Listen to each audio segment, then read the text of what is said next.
It's Wednesday, April 8th, and I'm Pam, and welcome to the reading of the Daily Record covering Worcester, Holmes, and Wayne County. We begin today's reading with the area deaths. Alma L. Martin Wilcox Yeagley, 88, of Worcester, passed away peacefully on Tuesday at Westview Health Living in Worcester. Sophia R. McMarlin, age 26, of Worcester, Ohio, entered into rest on Thursday due to an unexpected circumstance. A celebration of Sophia's life will be announced and take place at a later date. Betty Jane A. Clark, 72, of Worcester, passed away on Monday at the Wayne County Care Center. Arrangements will be announced by the McIntyre, Bradham, and Sleek Funeral Home. Mary C. Horst, 84, of Dalton, died Tuesday, April 7th. Allbill Funeral Home in Orville is handling arrangements. A complete obituary will appear in the next Daily Record. Private family services will be held on Friday, April 10th at Murray Funeral Home in Creston. John S. Stefanica, 57, from Rittman, passed away peacefully on Sunday at Alter Care Wadsworth after an extended illness. The family will hold a private service with military honors at the Ohio Western Reserve National Cemetery at a later date. Violet Jean Tharp, 83, of Worcester, died on Sunday, April 5, 2020, at Glendora Nursing Home. Memorial services will be held at a later date. John A. Wirtz, age 81, passed away on April 6. Due to the current health crisis, a memorial service for John will be held at a later date. That concludes the reading of our death notices for Wednesday edition of the Daily Record. We now move forward with our first article. No eating in doesn't mean restaurants are put out, by Emily Morgan, staff writer. When life returns to normal or closer to normal, Amy Crossland hopes to continue hosting food trucks and other local restaurants at her bakery on the north end of Worcester. Crossland, the owner of Miss Amy's Bakery, hosted Spoon Market and Deli and Flamingo Jack's in her parking lot on Smithville Western Road for a week before she decided to temporarily close the bakery on March 21 due to the coronavirus. I never would have thought to do that, but people really liked it, Crossland said of the parking lot parties. I could see the vibe of the food offered and then bake a dessert that goes with it. The Ohio Restaurant Association found in a survey conducted between March 22 and 24 that more than 47% of the 308 responding Ohio restaurants had closed their businesses indefinitely after Governor Mike DeWine ordered all bars and restaurants to cease their dining operations.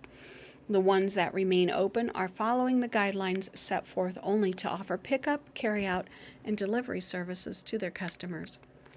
In the U.S., the National Restaurant Association reported the restaurant sector lost $25 billion in sales. That would be $698 million in Ohio between March 1 and 22. During that same time period, 3 million restaurant industry jobs were lost nationally, including more than 100,000 jobs in Ohio. Sarsaroja in downtown Worcester shut down for a week before reopening in late March. The first week, it limited its hours from Wednesday to Saturday, offering curbside only. This week, the taco bar is trying to open up on Monday and Tuesday. The system seems to work well, but we're seeing a fraction of the typical sales, said Chris Babcock, manager of Salsaroja. Salsaroa? Sorry for breaking up the name so badly. Customers can order from the full menu at Salsaroa.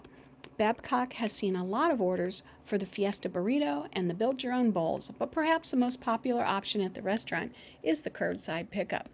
People really like the curbside and say they wish we had it all the time, said Babcock, who added that would be tough to do under normal operations. I appreciate the city of Worcester and Main Street in Worcester making that work and giving us those two spaces. The city set up at least 8 temporary signs in front of the restaurants in downtown that allow customers no more than 15 minutes to park and pick up their food. The month of March is usually a good month for Dwayne Yoder, the owner of Bags Sports Pub in Millersburg, with the tourism traffic coming in from the trade shows and auctions in Holmes County. We had our best January ever and followed that with our best February. And March was off to a good start, and then the virus hit, said Yoder, who opened the restaurant 13 years ago. It sucks for us, but it sucks for everybody. During the coronavirus, Bags has seen more of its customers on the weekends, selling only a few meals during the week. A full carry-out menu is available, and customers can procure a six-pack of their favorite beverages. Yoder said most people are working from home and cooking at home, but at the end of the week, they're ready for a break. He appreciates the support from the local community and has also shown his appreciation delivering meals to the medical staff at Palm Marine Hospital. Yoder's biggest worry is for his own 38 employees, most of who are not working right now, and at least 6 who have had to file for unemployment. I've got a lot of great employees that I would hate to lose, Yoder said. Only a few of them are getting the bulk of the hours. We have talked with the bank to see what we can do. If we can go through the Small Business Association loans, that should help. Eating out. Tom Rowland, 67, a retiree in Worcester, wants to continue patronizing his local restaurants, but in a way that keeps him and the employees safe. He wears a mask whenever he goes to pick up an order, but the employees bringing out the food isn't always providing the same courtesy.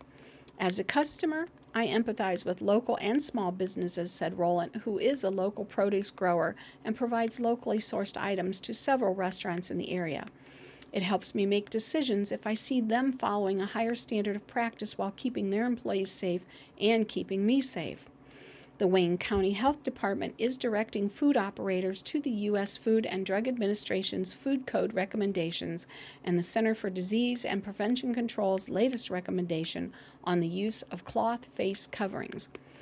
Much of the guidance we normally give them as food operators for food safety applies even now, said Nick Cascarelli, the health commissioner for WCHD.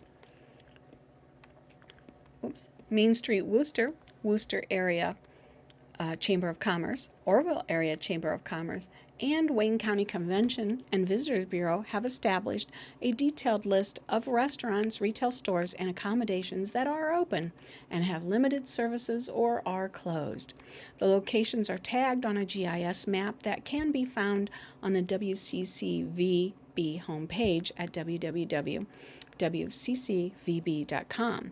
About halfway down the page under Wayne County CVB Update, a table listing each establishment is also available in the top right corner of the map.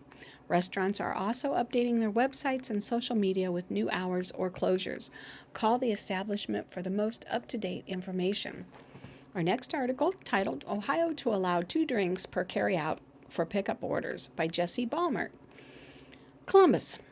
Ohioans could soon get margaritas to go with their carry-out tacos as part of relaxed rules on alcohol sales during the novel coronavirus outbreak. Ohio businesses with a liquor permit can sell up to 2 alcoholic drinks per meal for takeout or delivery, according to a new rule approved unanimously by the Ohio Liquor Control Commission Tuesday morning. The rule needs an executive order from Governor Mike DeWine, who announced the change Tuesday afternoon during his daily news briefing. Under the measurement, restaurants must meet these requirements. No beer, wine, or liquor could be consumed on the premises. Drinks cannot contain more than 2 ounces of liquor per container. All drinks must be sold in a closed container. All drink sales must be part of a food order. No more than 2 drinks may be sold per meal. Drinks are taxed per user. Rules like no sales to underage individuals or intoxicated people still apply. Our next article is titled 2 Akron Women Accused of Theft, High-Speed Chase in Worcester by Emily Morgan. 2 Akron women are accused of stealing merchandise from a local sporting goods store and taking officers on a high-speed chase through the city on Monday. Officers were dispatched to Dunham Sports at 2:52 p.m. in reference to a theft in progress. Assistant Chief Scott Rotolo said a store employee observed 2 females in the store concealing items. When the suspects noticed they were being watched, they ran out of the store with the merchandise. The 2 suspects were observed getting into a silver Nissan with Georgia plates and heading toward Milltown Road. An officer eventually saw the vehicle traveling southbound on Cleveland Road. Upon indicating a traffic stop, the suspect vehicle refused to stop, immediately got onto State Route 83 South, and fled at a high rate of speed. The vehicle continued onto U.S. Route 30 eastbound, where it changed directions twice. It crossed over once to head west and again at Fry Road to head back east. It eventually came to a stop on Route 30 in the area of State Route 3. While on Route 83 and Route 30, the suspect's vehicle reached speeds in excess of 90 miles per hour, police said. Once the vehicle stopped, Worcester police took the two suspects into custody without incident, and no one was injured. The driver was identified as 25-year-old Janona Livingston. The passenger was a 24-year-old woman. Both women are from Akron. United Way, answering questions and raising money by staff report. The United Way of Waynes and Holmes County remain on the front lines of the community's response to the COVID-19 pandemic, both by operating a hotline for local questions about the virus and raising money to help those affected by the disease.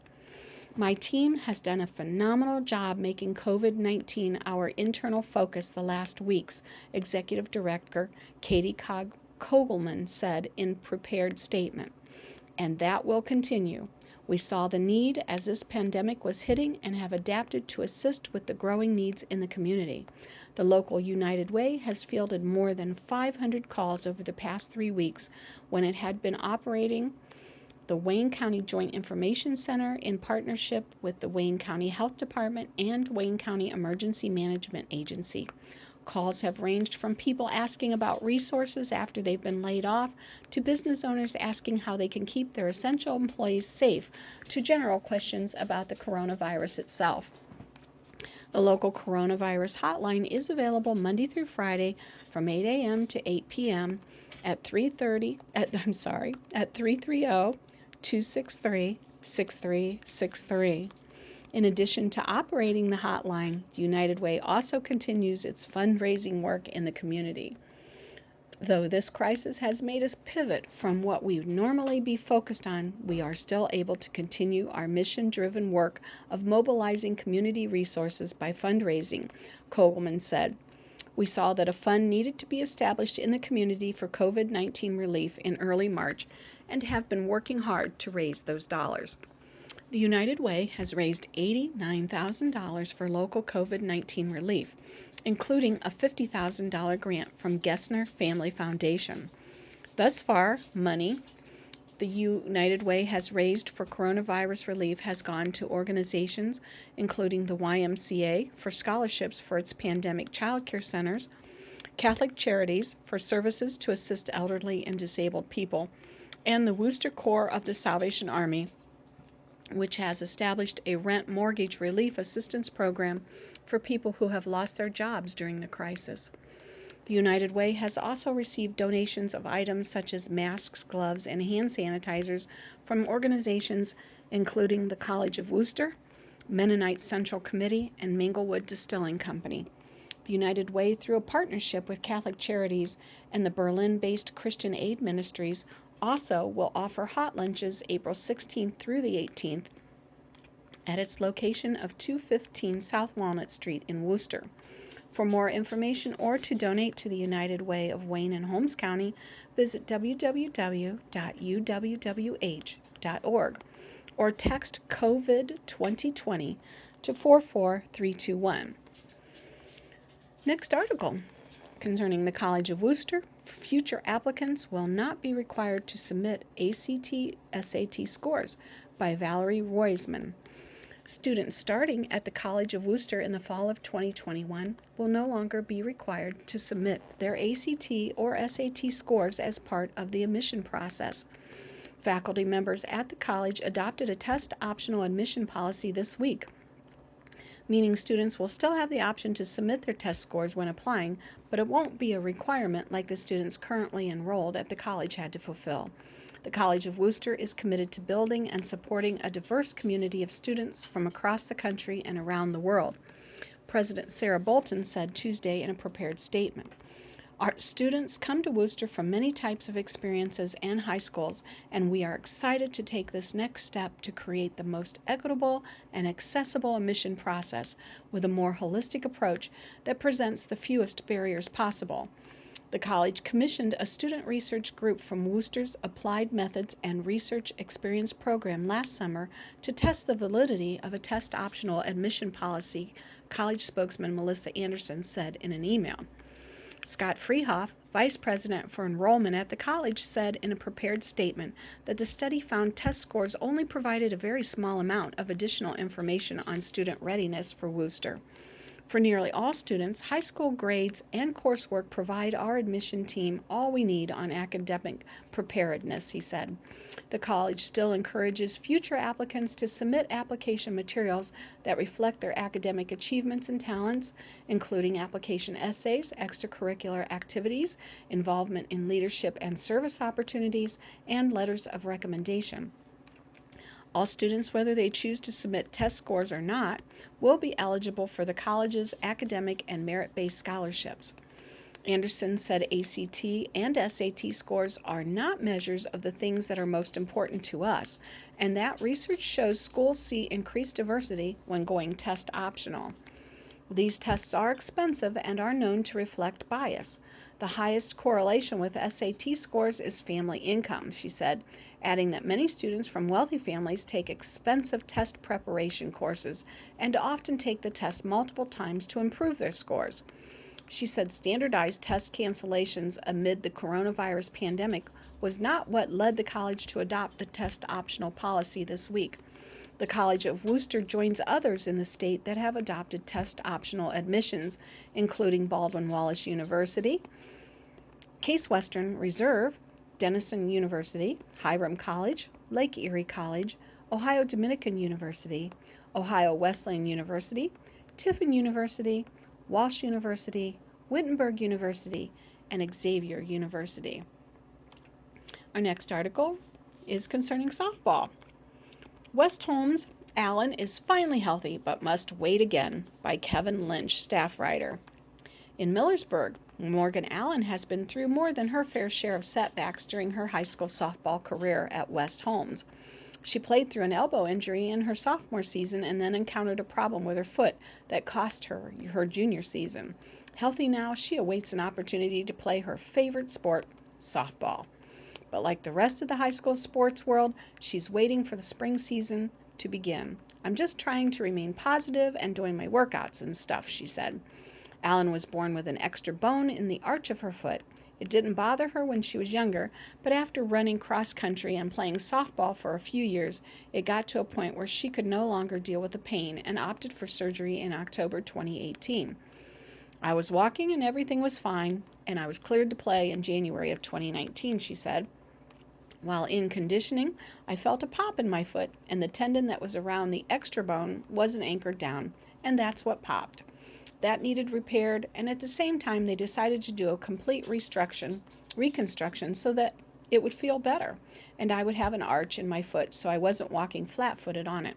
That helped support it more. Allen laughed and said her mother wants to wrap her in a bubble to prevent any more injuries.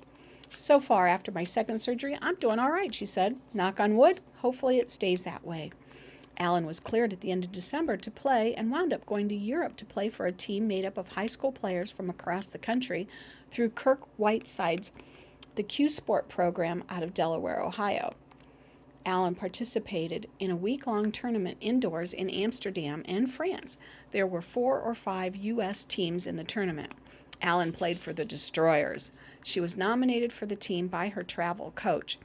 The Q Sports mission is to provide young athletes, grades 8 through 12, the opportunity to learn, play, and experience what it's like to train and compete at the college level. The website offers, we help athletes who participate in girls fast-pitch softball, girls lacrosse, and boys high school soccer become better, learn valuable skills, and gain the information needed to continue your career in college and beyond. Once a year, we also provide an incredible experience that provides life lessons, positive memories, and includes a once-in-a-lifetime opportunity to travel to Europe to compete against some of the world's best as you enjoy the beauty and history of Europe at the same time.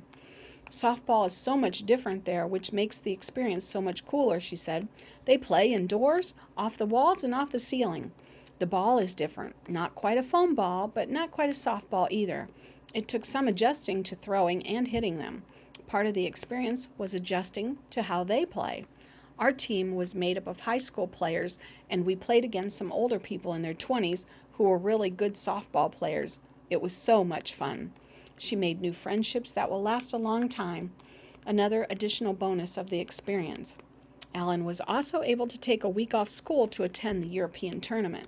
She got her school assignments ahead of time and worked on them during the plane ride and during free time. Her mom went along for the trip, which included a stop in Paris. We had a few weeks of practice after that until all this virus stuff happened, Alan said. I've been doing stuff with my dad, and I've been fairly active since coming back from surgery. She is still holding out hope that she will get to don her knight's uniform once again. Time will tell. We're hoping by May 1 they'll say whether or not we can play, Alan said. Even if we only get a partial season in, I'm hoping for that. Allen would be one of the best hitters in the area this year if the season can happen, and would provide a big boost to an already talented West Holmes team. Morgan is one of 4 seniors and is one of our team leaders, West Holmes coach Steve Frank said. We talked in the off-season about how hard do they want to work, and she was one of the players who was always willing to be pushed. As a coach, you love those kinds of players. She was the same way in basketball. After a solid sophomore season playing for the Knights, she missed all of last year. Now she faces the possibility of missing out on her senior season as well. Allen takes comfort in the fact that she will be continuing her sophomore career at the next level at Walsh University.